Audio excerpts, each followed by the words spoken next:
Okay. So అయితే ఇప్పుడు కోన గారి మాటలు విందాము. కోన వెంకట్ గారు ప్లీజ్. అందరికీ హ్యాపీ న్యూ ఇయర్.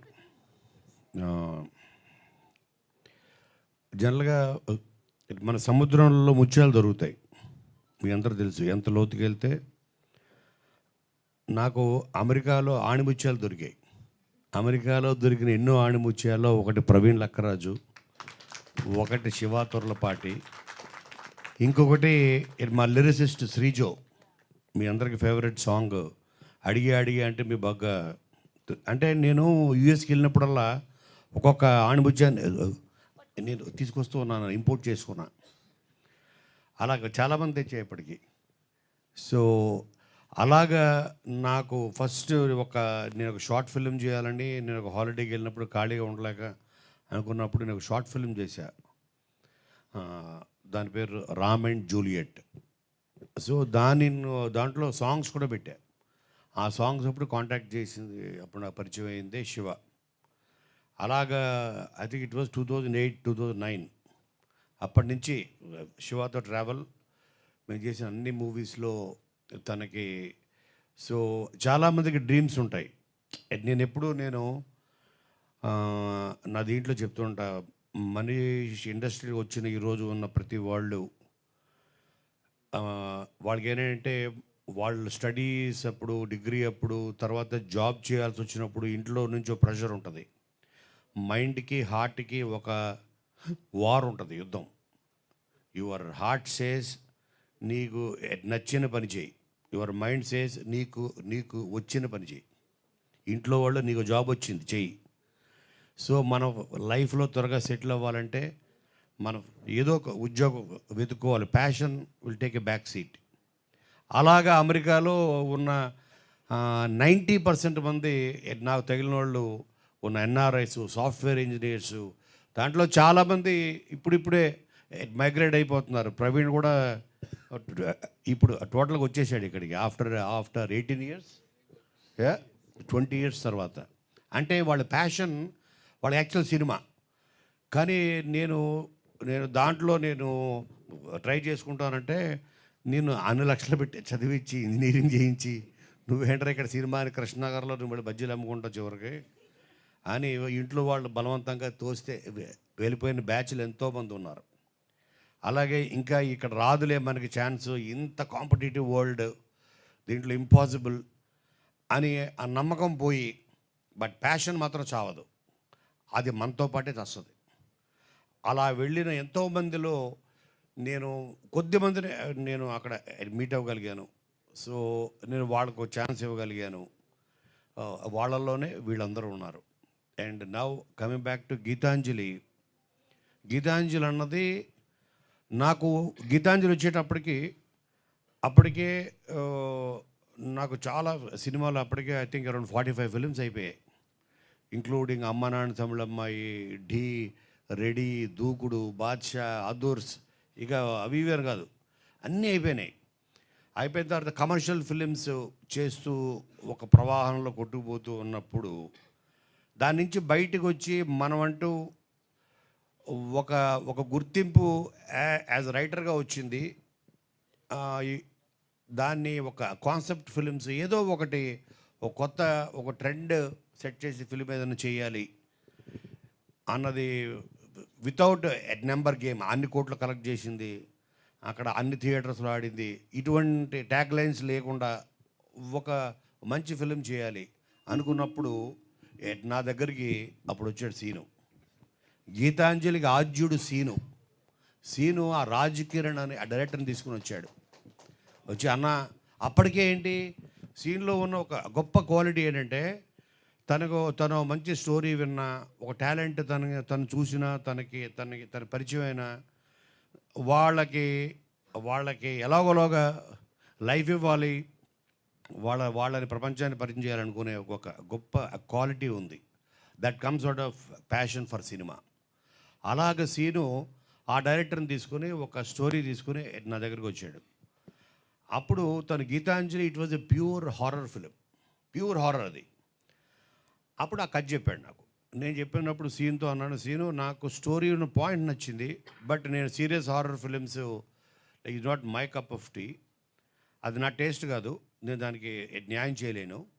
ఇది కన్నా హారర్ కామెడీ అయితే చేద్దాం అంటే మీ ఇష్టం సార్, మీరు ఏమన్నా చేయండి, మీకు ఈ పాయింట్ నచ్చింది కదా, స్టోరీ నచ్చింది కదా, 100% చేద్దామని అప్పుడు దాని హారర్ కామెడీ కింద ఇది మార్చి అప్పుడు ఇది చేయడం జరిగింది. దానికి అప్పుడు అదే టైంలో సీతమ్మ వాకిట్లో సిరిమల్ల జెట్ రిలీజ్ అయింది కదా, అప్పుడు రిలీజ్ అయింది కదా. యా కాదు కాదు నీ ఫిలిం సీతమ్మ వాకిట్లో బల్బు కూడా అయిపోయింది. కరెక్ట్ బల్బు అదయింది. అప్పుడు దీనికి ఆ క్యారెక్టర్ చాలా ఇంపార్టెంట్. దాంట్లో ట్విన్స్ ఉంటారు, సిస్టర్స్. సో ఆ క్యారెక్టర్కి చాలా ఇంపార్టెంట్. అప్పుడు అదే టైంలో మేము కలిసి చేసిన ఫస్ట్ ఫిలిం ఐ థింక్ బలుపు సినిమా. దానికి నేను స్టోరీ డైలాగ్స్ ఇవ్వడం జరిగింది. Block buster. దాంట్లో ఒక క్యారెక్టర్ ఉంటుంది, తిరు చేసిన క్యారెక్టరే సినిమాకి సోల్ బలుపులో.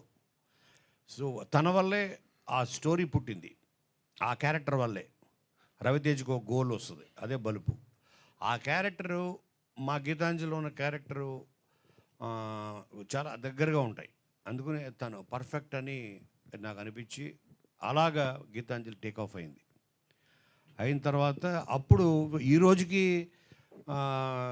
10 years అయిపోయింది. 10 years కూడా ఈ రోజుకి అందరూ రాజేష్ని శంకర్ని చూస్తే ఆత్రేయ ఆరుద్ర అంటున్నారు, వాళ్ళ అసలు పేర్లు. సో అంత ఇంపాక్ట్ హారర్ కామెడీస్లో ఐ క్యాన్ ప్రౌడ్లీ సే ఇది ఒక trend setter. Geethanjali 100% trend setter. So scene ఒక కారణం అయితే, ఇంకొక కారణం ఈ సినిమా తీయించడానికి ఇంకొక కారణం ఎంవివి సత్యనారాయణ గారు. సో ఆయన కూడా first take off debut as a producer is already MVV builders అని నెంబర్ 1 ఇన్ వైజాగ్. సో ఆయన సినిమా అంటే ప్యాషన్. ఆయన కూడా ఇక్కడ మధు ఫిల్మ్ ఇన్స్టిట్యూట్లో చేసి వెళ్ళినాయనే, పూరికి వీళ్ళందరికీ క్లాస్మేట్. సో అలాగా ఆయన సార్ అని ఒక సినిమా చేద్దాం అంటే కరెక్ట్. సినిమా పిచ్చి వాళ్ళే ఉంటారు ఇక్కడ ఉన్న వాళ్ళు అందరూ కూడా, కెమెరా గారు ఉన్న కూడా వాళ్ళే.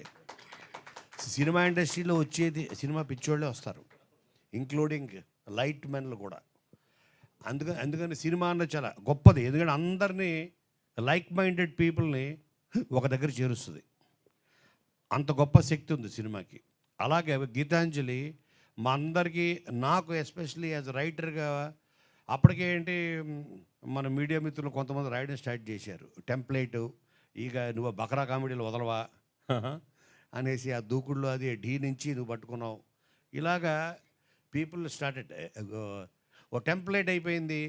నీది డీలో కూడా బ్రహ్మానందాన్ని బకరా చేయడం, మళ్ళీ రెడీలో అదే, మళ్ళీ కింగ్లో అదే, ఇలాగని. బట్ అవి సక్సెస్ అవుతూ ఉన్నప్పుడు నేను ఎందుకు వదలాలి అని దాంట్లో ఇంకొక ఏదో నేను డెవలప్మెంట్ చేసుకుంటూ వచ్చా. బట్ వాటన్నిటినీ పక్కన పెట్టి అంతకన్నా గొప్ప పేరు తీసుకొచ్చిన సినిమా నాకు గీతాంజలి. సో దానికి కారణం ఇగో వీళ్ళందరూ. అంజలి నెంబర్ 1, తను నిజంగా చెప్పాలంటే ప్రాణం పెట్టి చేసింది. అలాగే సీను, రాజేష్, వీళ్ళందరూ, శంకర్, వీళ్ళందరూ. అండ్ ఎస్పెషలీ దానికి అప్పుడు నేను ఎస్పెషల్లీ హారర్ బ్యాక్డ్రాప్ ఫిలిమ్స్కి చాలా ఇంపార్టెంట్ 2 things టెక్నీషియన్స్లో, అపార్ట్ ఫ్రమ్ లైక్ డైరెక్టర్ కాకుండా. Number 1 is camera. దానికి సాయి శ్రీరామ్. ఆ సాయి శ్రీరామ్ ఎంత హెల్ప్ అయ్యాడో అంతకు మించి హెల్ప్ అయ్యాడు మాకు సిద్ధార్థ్. చాలా ఇంపార్టెంట్. అంటే ఆ మూడ్ సెట్ చేయడం, మనని ఆ ప్రపంచంలో తీసుకెళ్ళడం. మనం థియేటర్లోకి వెళ్ళిన తర్వాత అది తను చాలా డీటెయిలింగ్గా చేశాడు. తన ఆ కలర్ టోన్స్ కానీ everything, colour palette, everything. Number 1 అదైతే. Number 2 music. అప్పుడు నాకు ప్రవీణ్ లక్కరాజు ఎంత హెల్ప్ అయ్యాడో, ఆ సినిమా తనకి ఎంత హెల్ప్ అయిందో తెలియదు కానీ తను మాకు చాలా హెల్ప్ అయ్యాడు. సో తనని పరిచయం చేసింది. అలాగే నాకు ఆ మూవీలో నేను డెఫినెట్గా మిస్ అయింది గీతాంజలిలో చోటాకే ప్రసాద్ని యాజ్ అ ఎడిటర్గా. సో ఎందుకంటే తనలో ప్రతి టెక్నీషియన్లో ఒక స్క్రీన్ ప్లే రైటర్ ఉంటాడు. అది వాళ్ళకు కూడా తెలియదు అది స్క్రీన్ ప్లే అని. స్క్రీన్ ప్లే అంటేనే ఇవన్నీ మిక్స్ చేస్తేనే screenplay. Camera is part of screenplay, dialogues are part of screenplay, everything, camera, music, editing, ఇవన్నీ స్క్రీన్ ప్లే కిందకే వస్తాయి. అంటే కథని చెప్పడానికి వాడే టూల్ అది ఏదైనా సరే ఈజ్ దాన్ని స్క్రీన్ ప్లే అంటాం. ఆ screenplay like is not just one line order. ఆ కథను చెప్పడానికి వాడే ప్రతిదీ. అలాగే వీళ్ళందరూ part of the screenplay, వీళ్ళందరూ part of this beautiful creation called Geethanjali మళ్ళీ వచ్చింది. సో ఆ వన్ మీద మీరు అన్నా కదా ఇందాట 10 years పట్టింది. ఎందుకంటే ఎక్స్పెక్టేషన్స్ దాని మీద ఉంటాయి. ఆ తర్వాత నెంబర్ ఆఫ్ ఫిలిమ్స్ బిజీ అయ్యి ఇది చేయాలి చేయాలి చేయాలి చేయాలి. అంజలి మేము ఎప్పుడు కలిసిన సీను మేము గీతాంజలి 2 ఎప్పుడండి అని. నేను almost I think 3 years back నిశ్శబ్దం అనే సినిమా చేస్తున్నప్పుడు అమెరికాలో నేను తనకు చెప్పా అంజలికి, గీతాంజలి 2కి ఇప్పుడు నాకు మెయిన్ పాయింట్ దొరికింది, కథకి ఓ టేక్ ఆఫ్ దొరికిందని చెప్పా. కానీ సార్ అప్పుడు మీరు అందరూ అమెరికా వెళ్ళి చేస్తాం అన్నాం, కానీ అమెరికా నుంచి డైరెక్టర్ అని తెచ్చి చేశారండి సార్. అదే కదా, మమ్మల్ని అందరిని అమెరికా తీసుకెళ్తానని. ఎగ్జాక్ట్లీ. సో దీని యాక్చువల్గా బ్యాక్ డ్రాప్ గీతాంజలి 2 యుఎస్లో ఉంటుంది అనుకున్నాం. ఆ స్టోరీ రాసినప్పుడు నిశ్శబ్దం చేసినప్పుడు 2018లో అప్పుడు తట్టింది కథ. సో ఎందుకంటే దీని మీద ఉన్న ఎక్స్పెక్టేషన్స్ నాకు తెలుసు. బట్ ఆ బ్యాక్ డ్రాప్ని ఫ్రమ్ అక్కడి నుంచి అమెరికా నుంచి ఊటీకి మార్చాం. దానికి కారణం ఏంటంటే టెక్నికల్గా దీనికి చాలా దీనికి సపోర్ట్ కావాలి. హారర్ అంటే in terms of lighting, equipment, ఇవన్నీ అక్కడ దొరుకుతాయో దొరకవో, టెక్నీషియన్స్, ఇన్ని ప్రాక్టికల్ ప్రాబ్లమ్స్ని ఆలోచించి మెయిన్ వీళ్ళు డేట్లు ఈ వీళ్ళందరూ వీళ్ళందరూ. సో అలాగా దాన్ని ఇక్కడ తీసుకురావడం జరిగింది. అలాగే బ్యూటిఫుల్ ఎడిషన్స్ జరిగాయి.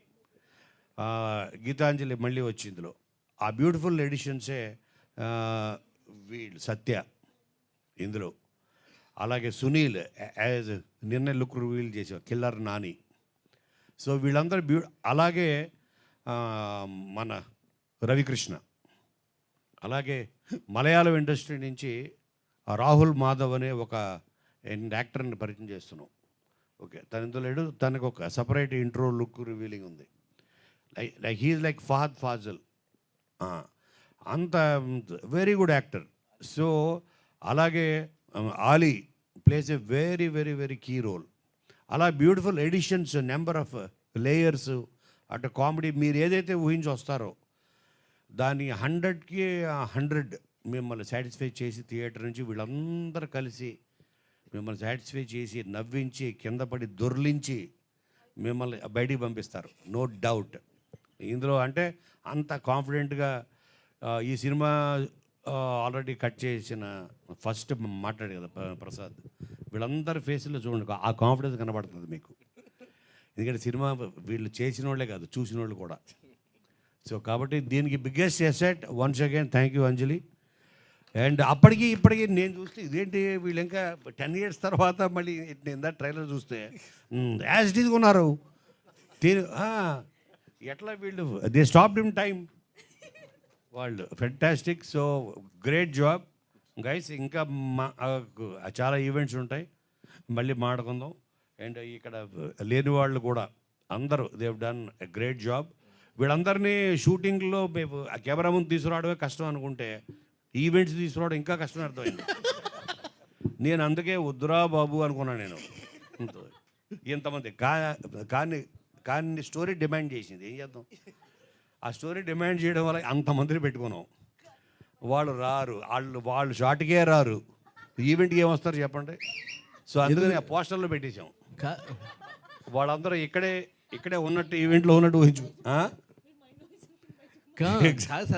మైండ్ కాదు కాదు, మీరు షార్ట్కు రారంటే మేము టైం పాస్ చేస్తాం సార్. మీరు అంతమందిని కూర్చొని ఆయన్ని పిలిచి ఎన్ని పిలిచి కూర్చొని అంతమంది అందరికి కాదు, నువ్వు ఫస్ట్ వస్తావు కూర్చోవచ్చు.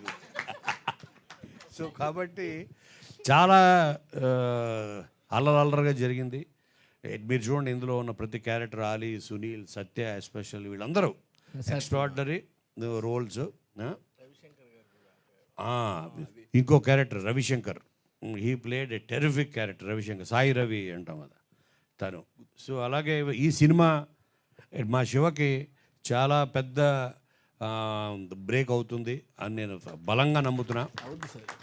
ఎందుకంటే శివ యాక్చువల్గా తను ఒక సినిమా డైరెక్ట్ చేస్తానని నన్ను ఎవ్రీ వీక్ ఒకసారి కాల్ చేసి, సార్ ఓ స్టోరీ ఉంది చేసుకుంటా ఉన్నాడు తను నేను చెప్పనా అని. నేను సరే ఆఫ్టర్ 6 months తర్వాత నేను అన్నాను, నువ్వు నాకు చెప్పొద్దు, నేనే చెప్తాను నీకు ఓ స్టోరీ అన్నా. నువ్వు డైరెక్ట్ చేయాలనుకుంటున్నావు కదా, నేనే ఒకటి చెప్తా వినరా అన్నాను. అలాగా తనకి ఇవ్వడం జరిగింది. సో మళ్ళీ మన టాలీవుడ్కి ఇంకొక ఫెంటాస్టిక్ డైరెక్టర్ మనకి పరిచయం కాబోతున్నాడు, తనే శివ.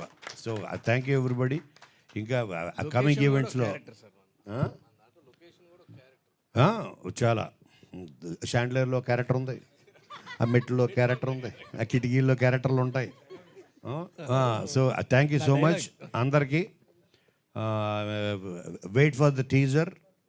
మోస్ట్లీ మేము ఫస్ట్ టీజర్ ఆ పొంగల్కి లాంచ్ చేయాలని ప్లాన్ చేస్తున్నాం. మీకు దాంతో అర్థమైపోద్ది, గీతాంజలి మళ్ళీ వచ్చింది కాదు, మళ్ళీ రావాలని ఉద్యమాలు చేస్తారు. Thank you so much. ఇదే సార్ సీను ప్లీజ్ ఇట్రా. సీను ఈ సినిమాకి బిగ్గెస్ట్ అసెట్. నన్నేమో అనుకో, బిగ్గెస్ట్ అంటే అసలు అన్బిలీవబుల్. నేను షాక్, ఎందుకంటే నేను ఇప్పటికి 55 ఫిలిమ్స్ చేశా యాజ్ రైటర్గా అండ్ యాజ్ ప్రొడ్యూసర్గా 6 ఫిలిమ్స్. కానీ నాకు ఒక మనిషి తను 100% డెడికేషన్ పెట్టి చేస్తే ఇంత వస్తుంది అవుట్పుట్ అని నేను ఫస్ట్ టైం ఇంతమంది టాప్ ఆర్ట్ డైరెక్టర్స్ తోటి, ప్రొడక్షన్ డిజైనర్స్ పనిచేశాను. And scene is the best asset for Gitanjali. Thank you very much.